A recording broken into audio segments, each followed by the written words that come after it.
మనం టైలరింగ్ చేసేటప్పుడు అంటే కొత్తగా నేర్చుకునే వరకు అయితే ప్రతి ఒక్కరికి ఉన్న డౌట్ అండి. నన్ను ఒక సిస్టర్ అయితే అడిగింది, అక్క మన దగ్గరికి లైనింగ్లు అయితే తీసుకొచ్చుకుంటారు కదా, కాటన్ లైనింగ్లా లేదంటే సిల్క్ పోగు కలిసిన లైనింగ్లు, మనకు తేడా ఎట్లా తెలుసుకోవాలి, లేదంటే ఇప్పుడు నేను అవి పిండి బ్లౌజ్కి స్టిచ్ చేయాలనా లేదంటే పిండకుండా చేయాలనా, ఇప్పుడు సిల్క్ పోగు కలిసింది పిండుడు అవసరం లేదని అంటారు కదా అక్క, మరి అటువంటి అప్పుడు మనం ఎట్లా తెలుసుకోవాలి అని చెప్పానంటే, మీ దగ్గరికి అయితే తీసుకొస్తారు కాబట్టి వాటర్లను అయితే కొంచెం, నేనైతే ఇది పిండిందండి, పిండిన లైనింగ్ ఇది కాటన్ లైనింగ్ మీకు చూపించడం కోసం చూపిస్తున్నా.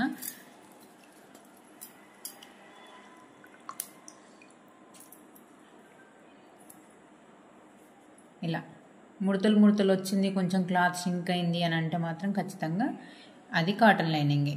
సిల్క్ పోగు ఉన్నది కూడా చూపిస్తా చూడండి ఒకసారి, వాటర్లో తడిపి చూపిస్తా, అది సాగది. సిల్క్ పోగు ఉన్నది మనం ఇలా గుంజితే కూడా ఇది సాగుతుంది కదా కొంచెం జస్ట్గా, అది అసలు సాగని కూడా సాగది, అసలు దానికి ఎటువంటి మార్పు అనేది ఉండదు. ఇది పిండితే కొంచెం మార్పు అనేది వస్తుంది, ముడతలు వస్తుంది, దానికి మాత్రం ఎటువంటి మార్పు ఉండదు, ఎట్లుందో అట్లే ఉంటుంది యాస్టీస్గా. దాన్ని సాగు గుంజుడు ఆరేసుడు అనేది ఏముండదండి. ఇది మాత్రం మంచిగా సాగు గుంజి ఆరేసుకుంటే ఎట్లా నీట్గా ఉంటుందండి. చూపిస్తుంది దాన్ని కూడా. ఇలా బ్లౌజ్ పీస్ లాగానైతే తీసుకొస్తారండి. కొన్నిసార్లు ఇవి కూడా టాన్లల్లో దొరుకుతాయి, అట్లా టాన్లల్లో దొరికేటివి కాకుండా నార్మల్గా ఇది కూడా చూడండి, ఇది పాలిస్టర్ పోగు కలిసింది. చూస్తే మీకు కూడా క్లియర్గా అర్థమైతే చూడండి, ఇది ఎటు గుంజినా కానీ సాగది.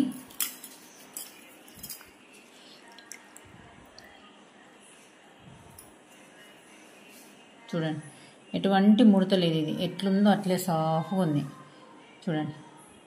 ఇంతకుముందు మనము పిండిందేమో చూడండి, దీనికి డిఫరెంట్, ఇదేమో సాగుతుంది క్లాత్ ఇలా చూడండి, ఇది కొంచెం సాగుతుంది చూస్తారా, ఇది చూడండి అసలు ఎటు గుంజినా కానీ. ఇట్లాంటి చిన్న చిన్న డిఫరెన్స్తో మీరు ముందుకెళ్ళండి, ఓకేనా.